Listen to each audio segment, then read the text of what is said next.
Once again, a very good evening to all of you. Thank you for coming to such big numbers. Today is a particular privilege for me to introduce our school, Sri Aurodhan International Center's alumni, Professor Sachidananda Mohanty. Sachidananda Mohanty, basically call him Sachibai. So, Sachibai, it's a great pleasure to have you here. You are now a member of one of the most important bodies, the University Grants Commission, which has a tremendous role in our country. You are also the Vice-Chancellor of the Central University of Odisha. And other than that, you have held many posts which I won't go into detail. But what gives relevance to your presence here is that you have worked on the relevance of sharing those teachings and thoughts.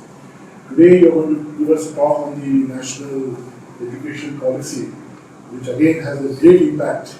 And it's a new journey for the Aurodhan Art Gallery, which has been focusing on art and culture and music and literature. But today it is pinpointedly in education, which is actually the backbone and pillar for not only now but the next generation. And as India has a great role to play, Indian national education policy will determine in some way the movements in the world. So thank you so much, Sachibai. Welcome, and great pride to have you with us. Good evening, friends, relatives, distinguished invitees from the university, and sire in Aurodhan, and other important personalities present here. I'm very fortunate to have been invited by Dalit and Sharnas and Aurodhan Art Gallery, arguably the best window that Pondicherry has got to the outside world. Aurodhan Art Gallery, over the years, has carved out a space for itself in the domain not only of fine arts, but music, popular culture, cinema, photography, and allied disciplines. To my mind, this is a very unique experiment which is going on, and it is not seen in most other places. So I would like to wholeheartedly congratulate and applaud.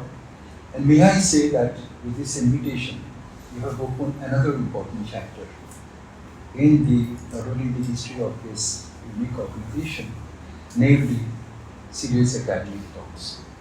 Generally, serious academic talks are relegated to the university campuses. And as David Lodge said, that there is a town and a gown. A nice word, David Lodge, the campus novelist, talks about very memorably about this gap and this dichotomy between the town and the gown, and how seldom the university and the society meet. I think we are extremely happy and fortunate. I am a believer in reducing the gap between the town and the gown. So as a mark of my gratitude, may I in the first instance hand over a copy of my book which was produced in 2018, and the South Asia edition of this book has come out, and the print run at Dalit is 24, so just very recent. The book has done well, and the South Asia edition has come out. And this is as a mark of my gratitude to you. And as we discussed, may there be a small corner here on Sundays, possibly a reading corner, where people interested can come and read quality literature. Dalit. Thank you so much. This is cosmopolitan modality in early 20th century. Thank you, Sachibai. This is probably his 27th book. 38. It is indeed paradoxical as we sit to deliberate about the future of education, including higher education in India, that many of us are also mourning deeply the death of the print culture, which dates back to Gutenberg. There is no need for us to lose heart, because it is possible that phoenix-like new possibilities will emerge out of this death. And indeed, what I'm going to say today will indicate some of those possibilities which have been envisaged in a very powerful, radical and far-reaching manner through the new education policy. Education is as vital as the air that we breathe. T.S. Eliot had said that criticism is as inevitable as breathing. And may I say that education is as vital as inevitable as the oxygen that we breathe. And so what I am going to do, and I must constantly remind myself to the 11th commandment, namely, thou shalt not exceed the time limit that is given to us.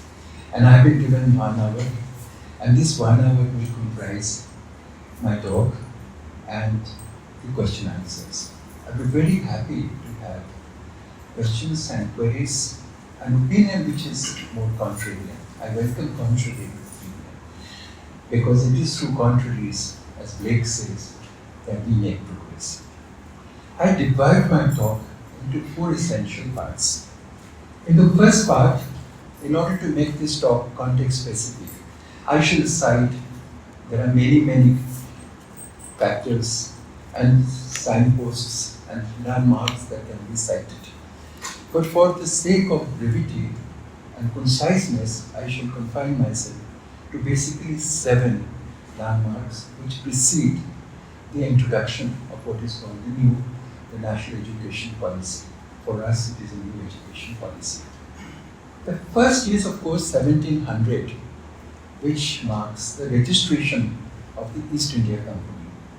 It's amazing that a company would come and, under the pretext of business, and comes to Emperor Jahangir and gets 50 years of occupation of Bengal on lease, and within 50 years it acquires very swiftly auxiliary powers, military, economic, commercial and other powers.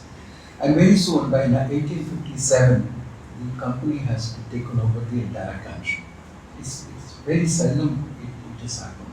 And critics like Tony Ballantyne, who's a colonial critic, they're still working and trying to tell us, unravel, the ramifications and the implications of this company role. And he calls it company Orientalism. What is Orientalism? A term which was introduced by Edward Said in 1978. The way the West, the Occident, creates the other in terms of the Orient. If the West is rational, the non-West of the Orient is irrational. The West is masculine, the non-West is course feminine. So, and down the list. So go back to the enlightened, European Enlightenment, and the 4 principles: individualism, rationality, universality, and progress. This has been the hallmarks or the cornerstones of what is called the Western Enlightenment principle. And along with that, the mercantile capitalism took place in the late 16th and early 17th century. And then there will be many lectures where these aspects will be discussed further. But for the sake of brevity, I will skip all those, and hopefully there will be opportunities. I will talk about what Tony Ballantyne calls the emergence of company Orientalism in the subcontinent. 1771, the first milestone that I would like to draw your attention to. Charles Grant, talking in the British Parliament, and he said, the British claim to rule over India lies not in the mastery of superior armaments and weaponry, but on the basis of superior ethics and morality. And then you stretch that argument further, and you can see the civilizing mission of the West. And Britannica rules the West. And if you just see these 2 of the books that I cite, the entire gamut of Western literature, British literature, is full of this Orientalism and colonialism. The imperial vision that Gauri Vishwanathan, the Columbia University professor, has talked about, the nexus between English education and the imperial rule. And you can see that what was really being attempted. Look at Conrad's Heart of Darkness, and the leading character says, exterminate the brutes. And George Orwell, whose real name was Eric Blair, and he was imperial service, a person of the imperial police service, and in one of the scenes he said, "Shoot the bastards." Who are these bastards? Who are these exterminated brutes? Who are these savages? And this whole desire to control the savages, and removing and decimating the entire memory of a whole set of people, not just in India, but in Australia, in New Zealand, in many other parts of the world. So colonialism is something which is being increasingly discovered. And what colonialism has done is to create a violent rupture between the past and the present. And it creates alienation and enemy among the subject people.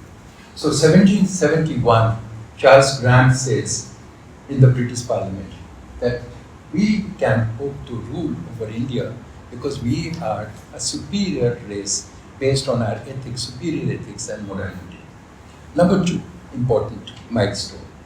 Thomas Babington Macaulay, in his Minutes on Indian Education, 1835, says that a single shelf of a good European library was what the whole of the native literature of India and Arabia.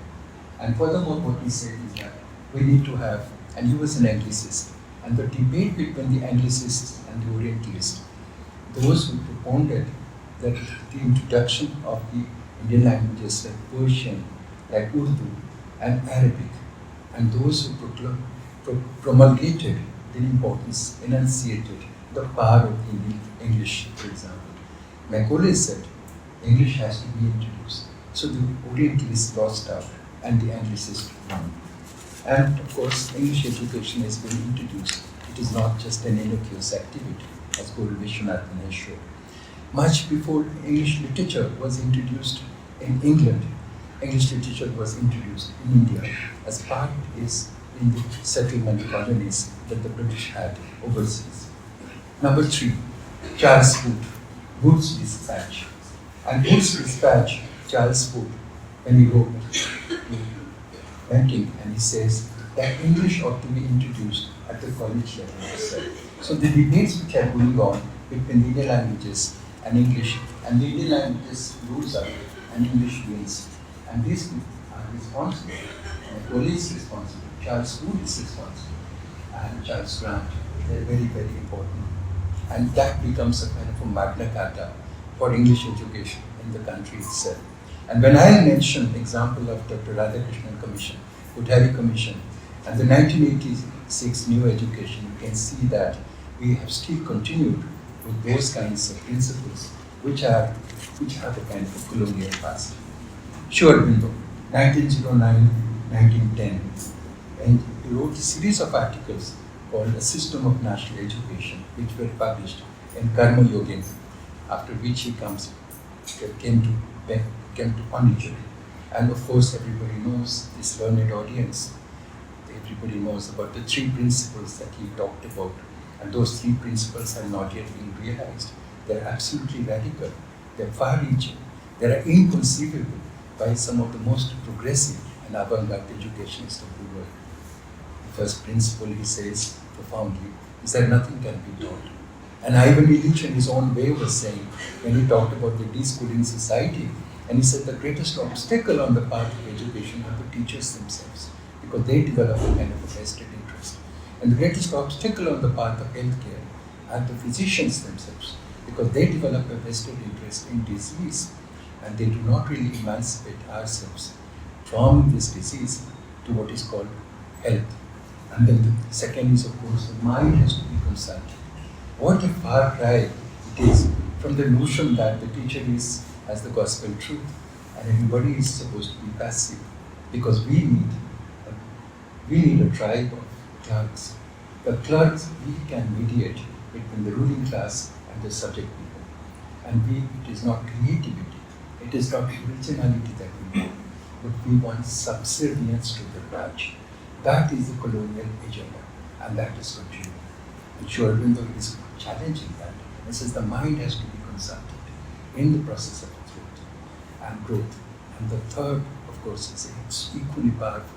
He says education has to proceed from the near to far.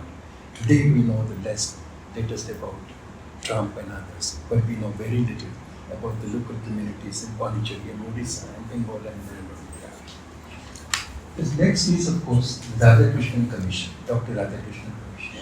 The Government of India entrusted this responsibility to the, who later on becomes, of course, the President of India. First, you need to speak inside the mic. Yes. Radhakrishnan Commission, 1948. The report was submitted in 1943. And the next, of course, was the Kothari Commission.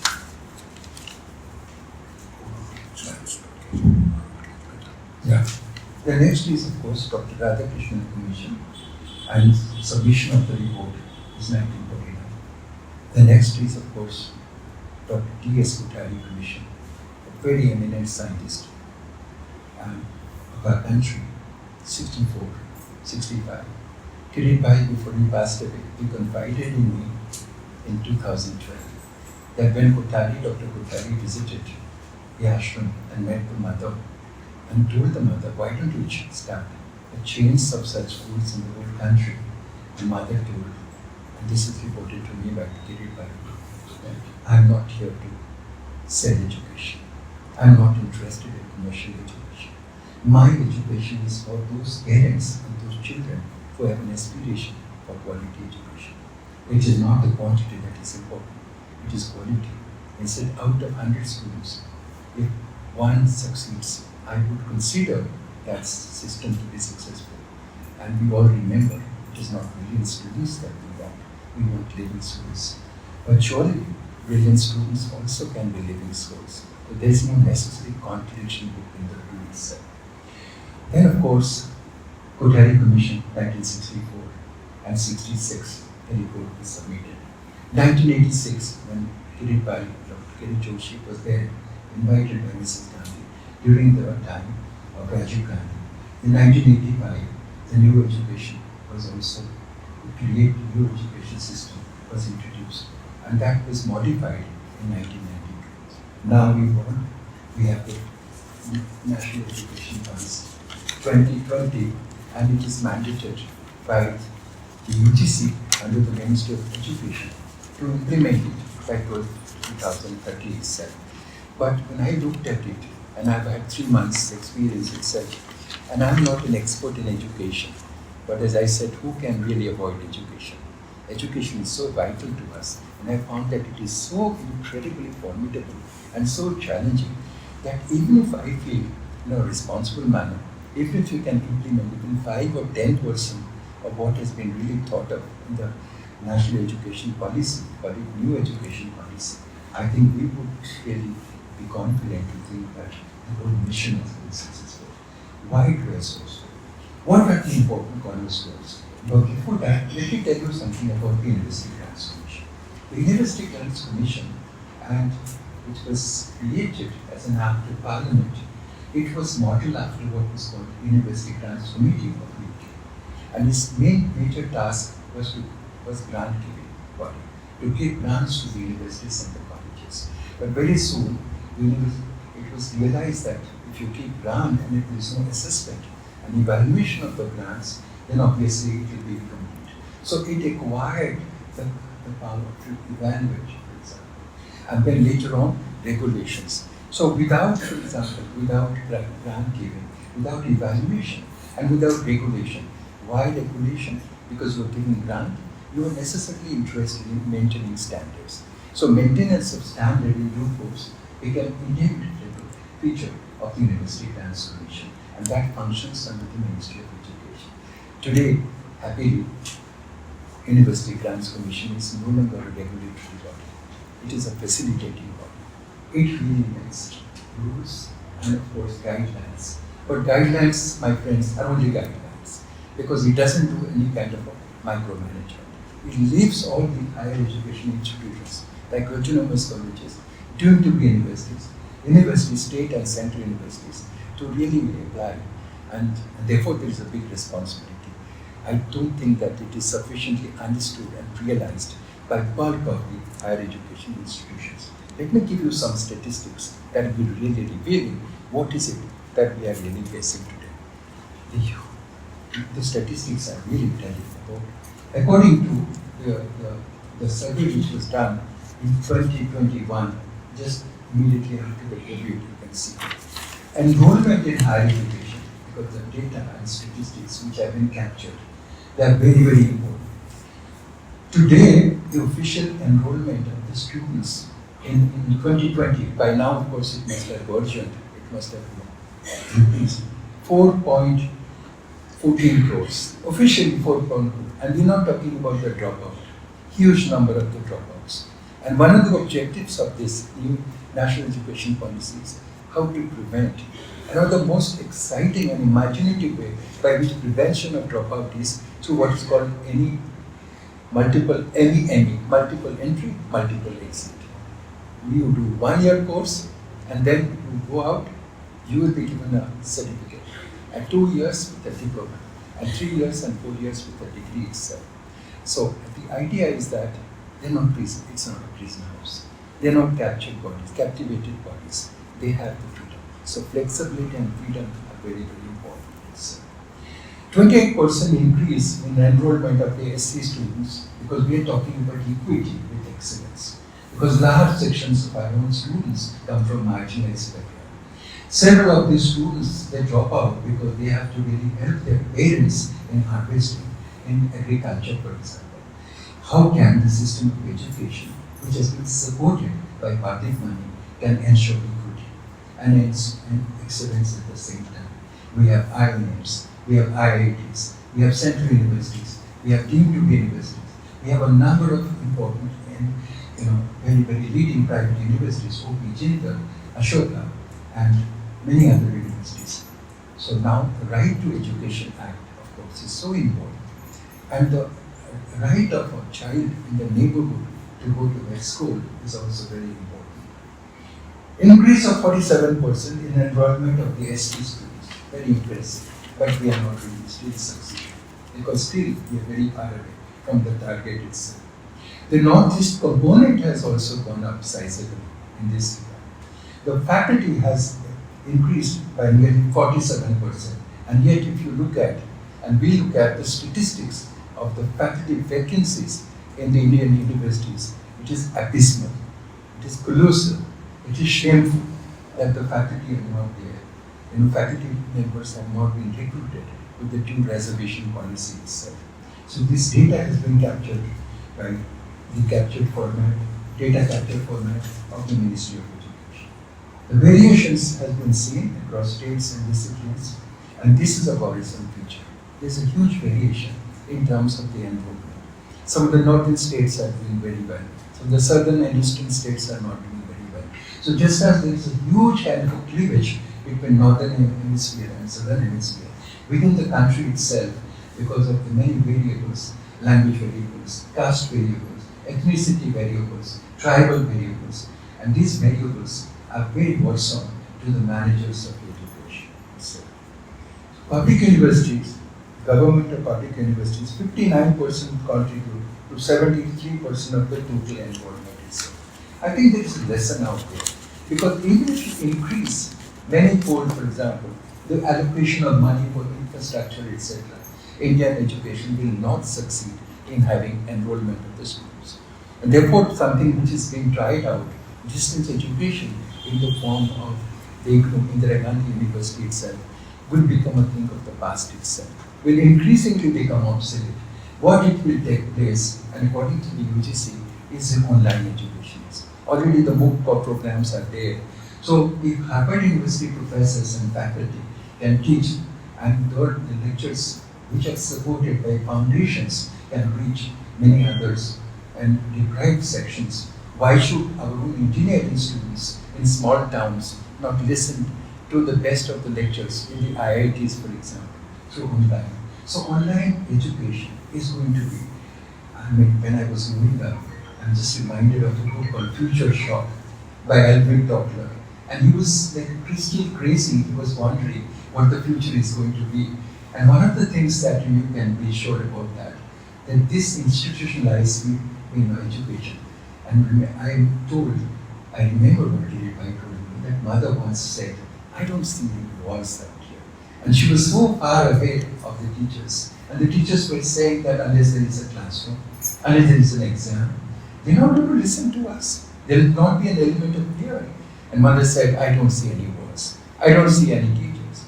And when Auroville in 1968 it was founded, the school which was named by the mother, it was called the last school. And people said, why last school? Mother said, after that there will be no school. Because schooling will be the part of the environment. And we're so happy that we have friends from Auroville and Sire itself. How schooling can become effectively as intributes in Israel part of the community experience itself. That remains a kind of a challenge. But that's the direction in which future education has to go. Now, giving you all these statistics now, I think it is important to tell you a few important features. I'm just reducing a new education policy.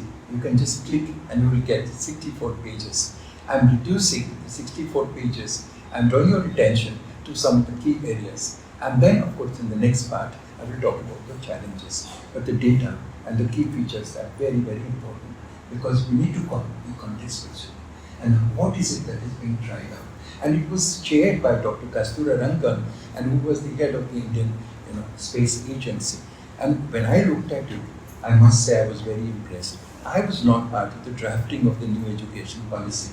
I was only given the responsibility of chairing one important kind of a focus group. Namely, I think it's a very important focus group. I wish there were school teachers present here. The linkages between the school education and the higher education. And of course, the best of the minds are in higher education. And of course, it is generally believed that the school education is not so well paid as higher education at the universities. We have created this inverse pyramid, for example, and elementary education getting the lowest priority. And I'm sure that our friend here who is present will agree that how badly paid the teachers are and the social esteem that they have for prestige, for example. The best of the respect goes to the university faculty and professors who are jet setting across the continent itself. So first is learner-centric. Certainly it reflects what Aurodhan was talking about, child-centric education. The next is flexibility. Previously there was no flexibility. If you join a course, you finish that course. If you join one university, you remain in that university. And then there was no provision of a credit pass. How do students navigate from one institution to the others? What are the challenges and what are the implications of navigating? Should they navigate only from the so-called less prestigious institutions to more prestigious like Hindu and St. Stephen's College? Then there will be a kind of a reverse brain drain. But how are we going to create equitable manner in which, for example, this mobility will take place? Should it take place on the basis of impulse or considered thinking itself is also there? Conceptual understanding is very, very important. Critical thinking is very important, not rote learning. So we have two subjects in the Union Public Service and Project Examination. What do the test? Of course, the two papers are very important. Test of reasoning and general studies. But mastery of any two subjects. What are the skills that we are really testing when we are introducing subjects of study itself? And how do you determine the skill component of a subject? And here I will talk about program-based learning and skill-based learning, for example. When you are introducing literature, for example, or science or physics, what skills are we talking about? And when we need a whole set of a manpower at the national level to the Indian Administrative Service, then what kind of skills are they looking for?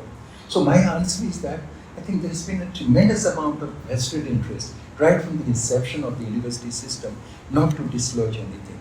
Let the status quo remain as it is. Creative and critical thinking are very important. And we are a nation, a set of people who comprise also RAN, but who also said that Gomit Kuvarana was India born this, and Chandrasekhar was India born. Why is that? Barring, we have Rabindranath Tagore. We haven't produced anything.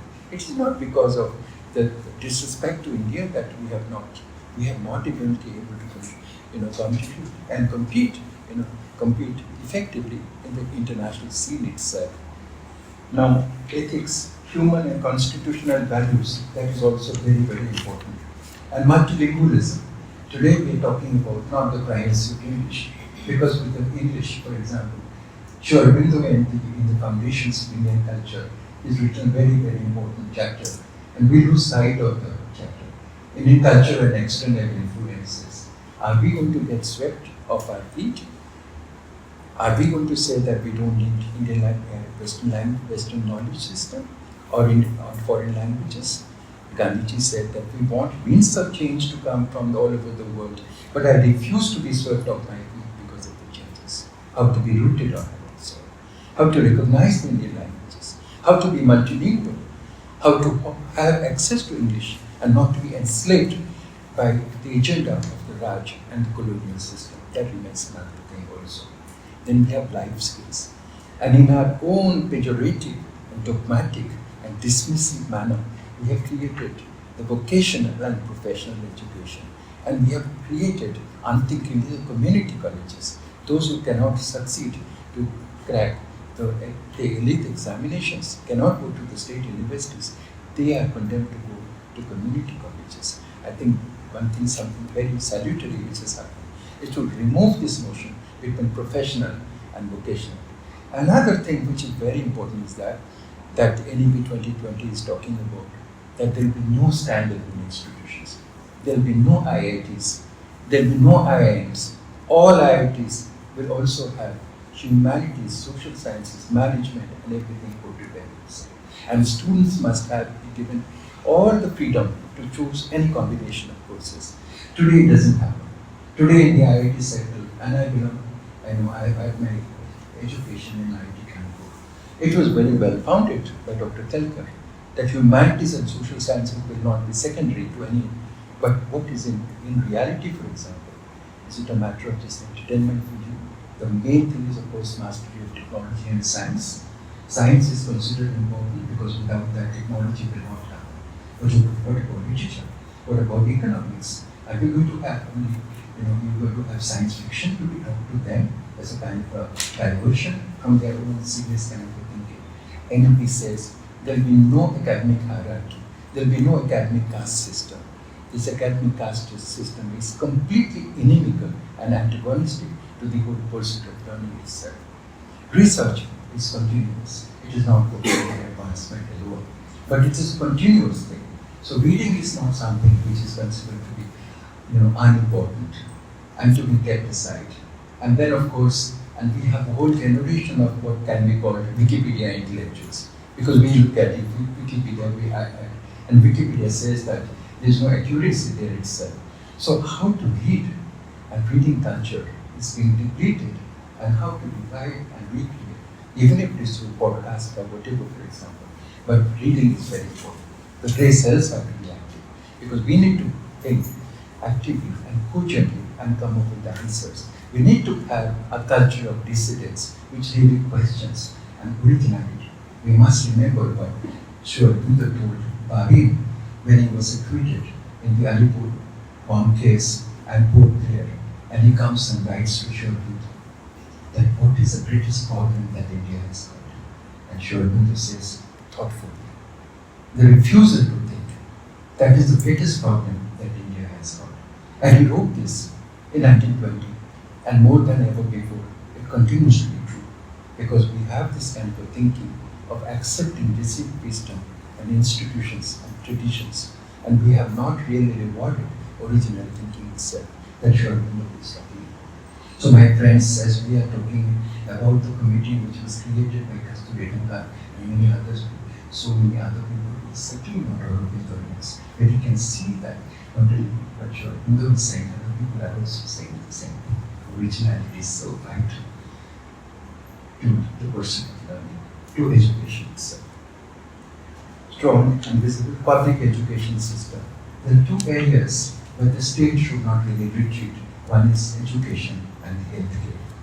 For civil aviation, through hotels, and through entertainment industry, through cultural industry, the state can be strong. But state has a vital role to play in the realm of education and the realm of healthcare and agriculture also. Then we have virtual labs. You will be happy to know that virtual universities have been just established. Virtual universities have been established.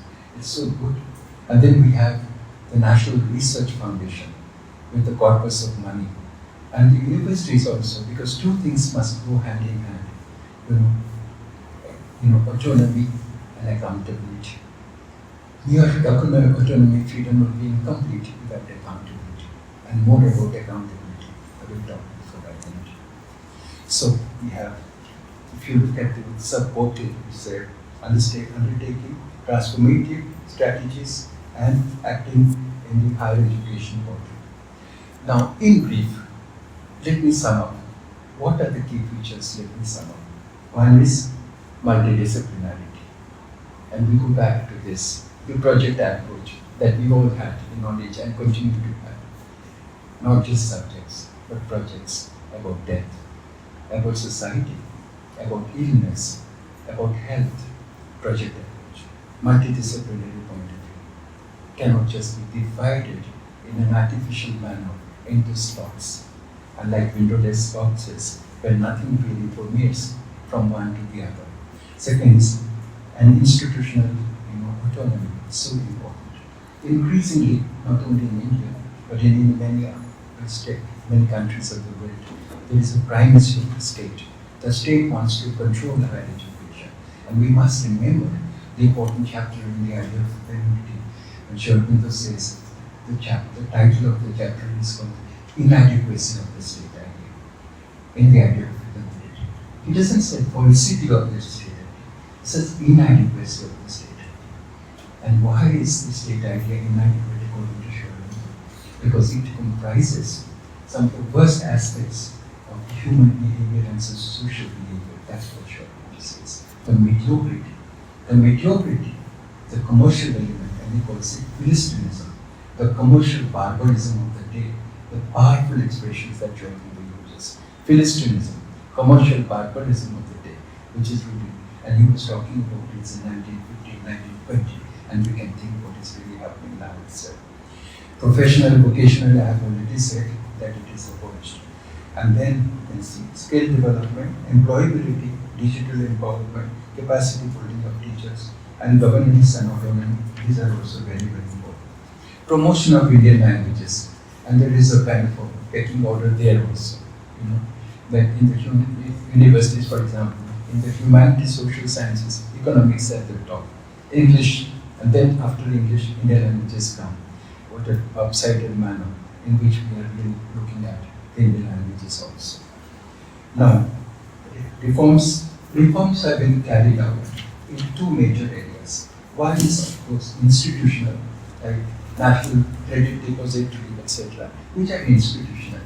The second one, and to my mind, is the most profound and most problematic, most difficult, is the pedagogic part.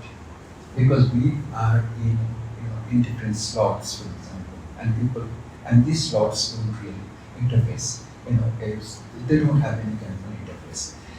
Leading Delhi University, for example, Professor of Political Science refused to have students from sociology or anthropology. So much for interdisciplinary research itself. So they develop vested interest, and they think that nothing should really, no students from one discipline should really come. And whereas, for example, we are talking about interdisciplinarity. So if we are going to really open it up for the students, surely there is a lesson out there for the teachers. Because if they are not going to be interdisciplinary, already in some frontier areas, if you look at Shri Vishwanathan, the leading anthropology, or Ashish Nandi, how are you going to fit Ashish Nandi? He's in the field of social psychology, he's in the field of literature. And Shri Vishwanathan, when he's talking about the Manhattan Project of J. Oppenheimer, he's talking about the town, how that nuclear town, the atomic bomb was made there in the deserts of New Mexico. How that becomes a kind of a metaphor for the American industry, military-industrial complex that Eisenhower had talked about in the post-Second World War era. So you can see that there is a lot of fertility there in terms of the interdisciplinary research. But are we tapping the potential of interdisciplinary research? My answer is no. We are not doing it. Rather, we are really discouraging students to really take up interdisciplinary research itself. One may agree that program-based learning and outcome-based learning is important for enabling mobility of students. Now I'm very close to the end of the presentation itself. I will talk about this. So one of the most important issues that UGC is trying to grapple with today. And I happen to be the chairman of that subcommittee. And we have in the panel from Vice-Chancellor, IIT Kanpur, and from the medical science also, and also from NASCOM, the industry, is a representative from the industry itself. And we want really ideas from the community itself, from society itself.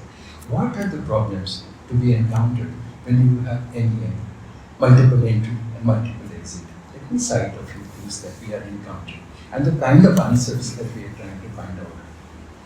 We can think of possible clusters of institutions because we have to have parity of the courses.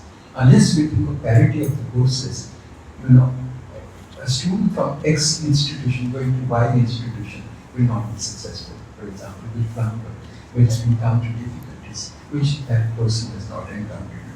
So is it possible to have clusters in institutions such as the IITs in one hand, IIMs in another hand, central universities in another hand, because they have CUSET, Central University Common Entrance Exam. Deemed university and private university have some similarities. So that is one idea which is being floated. One may also agree that program learning outcome and course learning outcome is important for enabling mobility of students. Today, we do not really, the teachers, and I count myself also, I don't think that I have really looked very carefully when we were teaching an English or linguistics or comparative literature. What is it that we are trying? What skill that we have? Are we making it visible before the students in a transparent manner? Or are we assuming that we know what is right, what is to be done, and the students have to be kept ignorant, as passive, they simply come and read, for example. So at the end of the first semester itself, what are the skills that they are supposed to have? Can it be tested in an objective manner? I believe they can be tested in an objective manner. I think the skills in mathematics are going to be very different from the skills that we are talking about, let's say literature and sociology and management and other disciplines.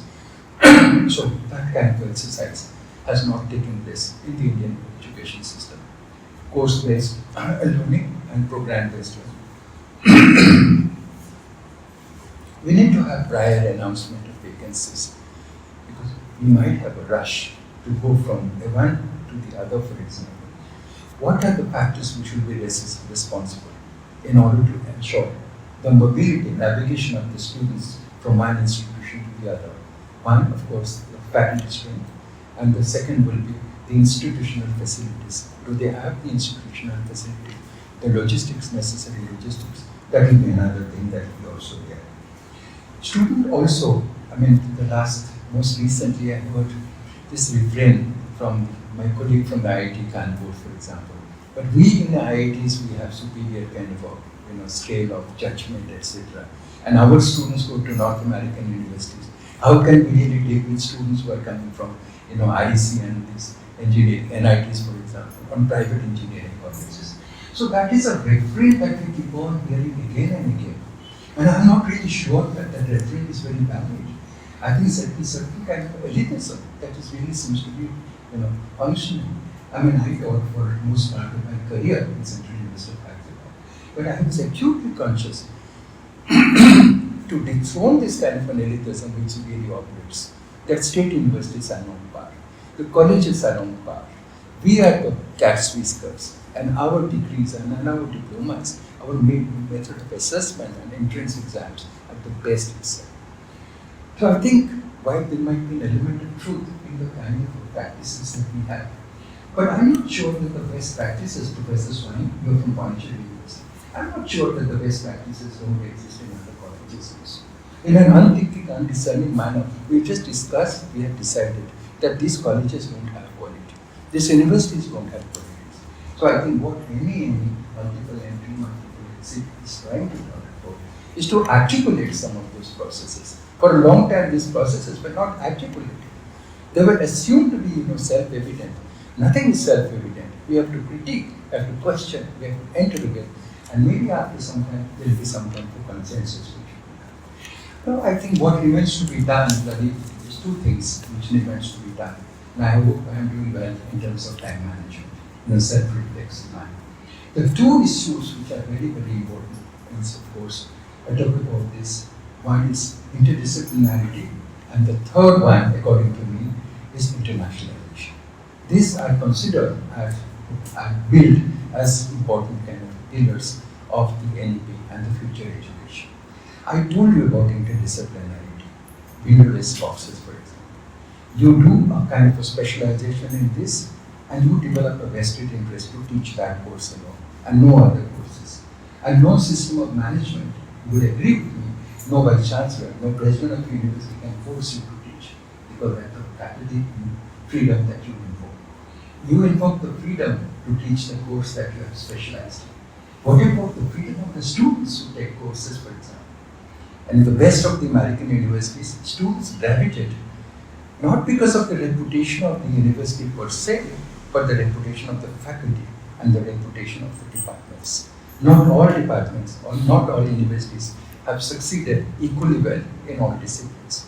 Caltech might have done, Columbia University might have done in comparative literature. Chomsky of MIT might have done in linguistics. It is meant for technology. But Noam Chomsky is one of the greatest linguists, and he is there, for example. Somebody else is teaching political science in a technological university itself.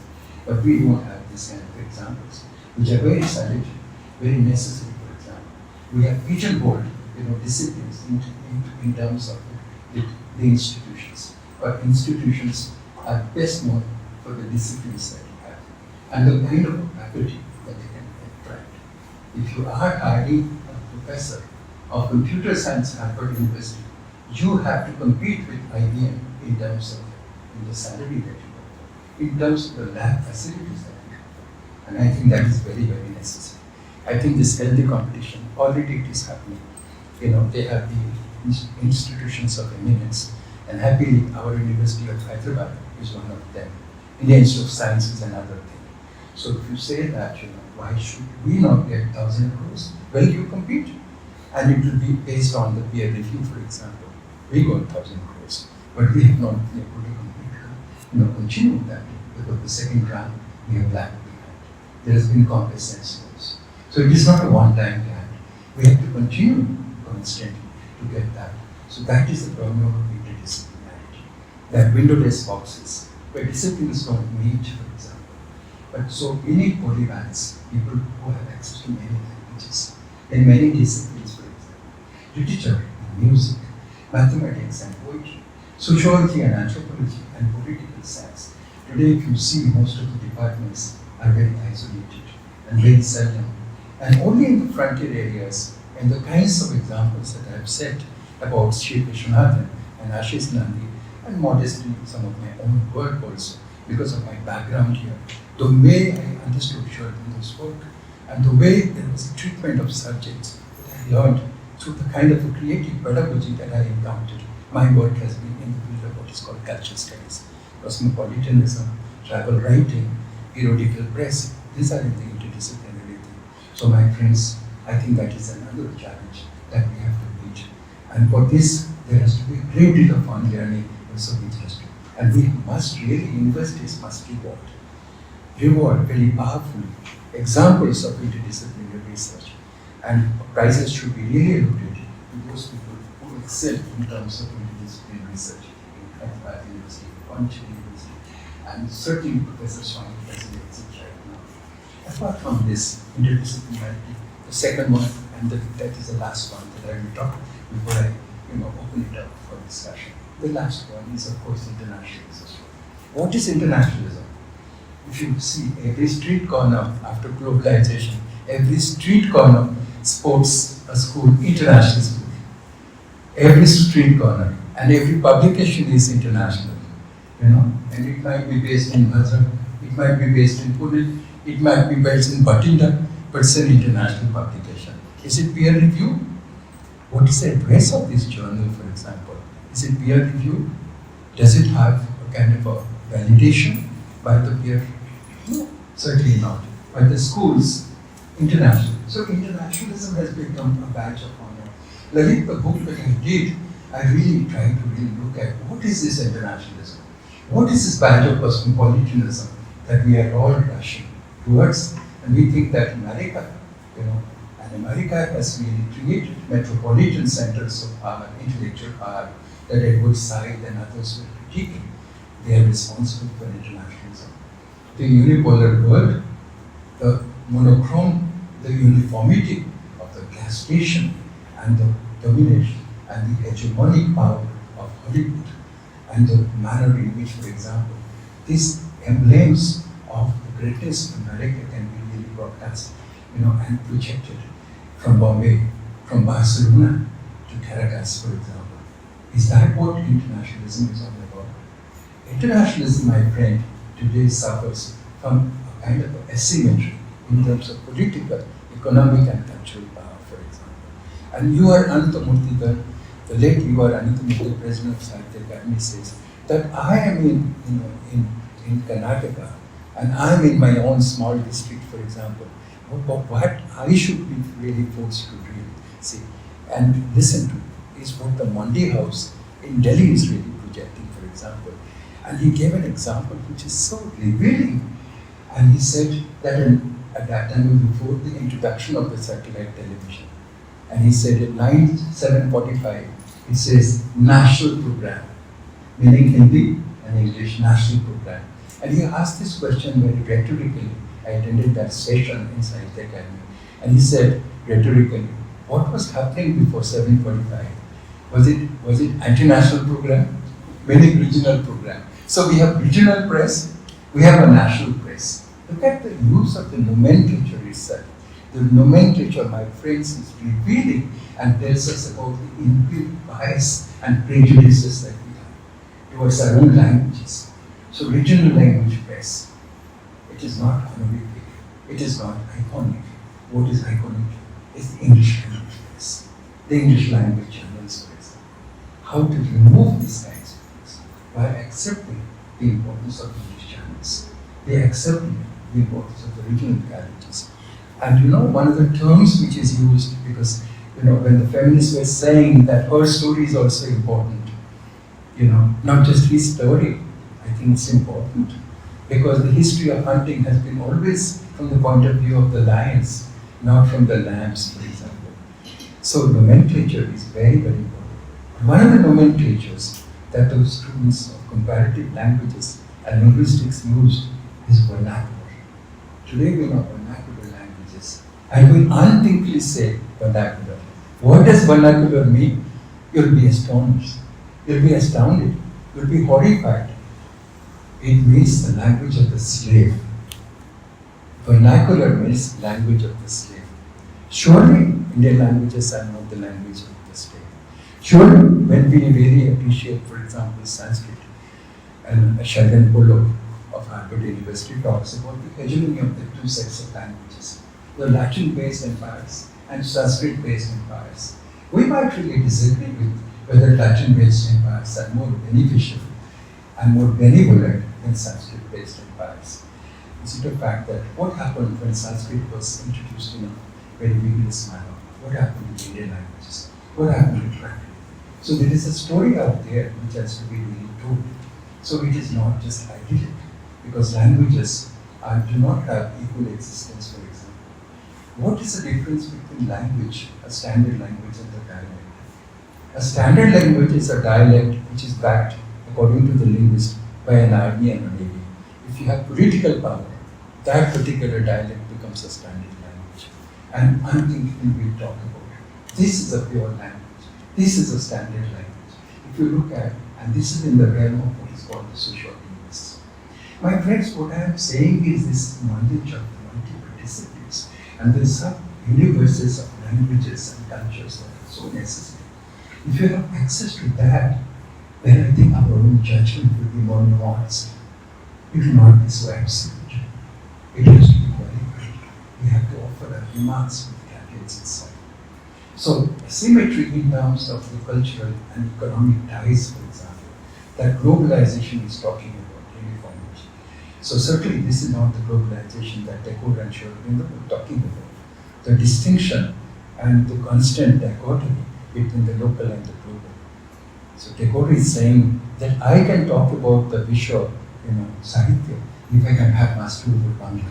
So there's no necessary choices to be made between a half sari and Levi jeans, for example. There's no necessary contradictions. The contradictions are foisted by the commerce industry, the cultural industry, the cosmetic industry. If you read, for example, the work which has been so powerfully done by Naomi Wolf, And Susan Brown Miller has written such a powerful, account called The Beauty Myth. How is that beauty of the feminine kind has been equated with women, and what kind of role the cosmetic industry from America is playing? It is generating this notion of the beauty across the countries of the world itself, and we are all enslaved, and we think that we are free, and we are constantly enslaved by the cosmetic industry, powerful industries, pharmaceutical industries, which are exist in the West itself. So I think there are many lessons out here itself, and we think of internationalism of a different kind, where there is a cross-fertilization of ideas. And today, and this is the last point I will make, and I will close. Today, when we think of internationalism, we think of the movement of the students. We think of the study India program, where students from North America, etc., they can come to India, because if they were to do a course in Indian languages, Indian linguistics, Indian music, and Indian drama, they have to pay more. So when they come to India, Indian universities will gain and the students will gain. That's not the kind of internationalism that I'm talking about. I'm talking about the kind of internationalism that powerful thinkers like De Gaulle and Aurodhan and others were talking about. No necessary conflict between the local and the global. The local and the global can coexist at the same time. The city and the province will coexist itself. And Bharat and India can coexist today. Today there is no coexistence between Bharat and India. Bharat and India are constantly at loggerhead. And India is at loggerhead with the NRI, non-resident India itself. So those barriers, those artificial creations are man-made. And they are serving an economic, deeper economic, political and commercial needs. So we need to free ourselves through education and enabling the students to think for themselves, to decolonize the mind that Aurobindo in the foundations of Indian culture was talking about. And it would, I think, Orientalism was also taking. Thank you for your attention.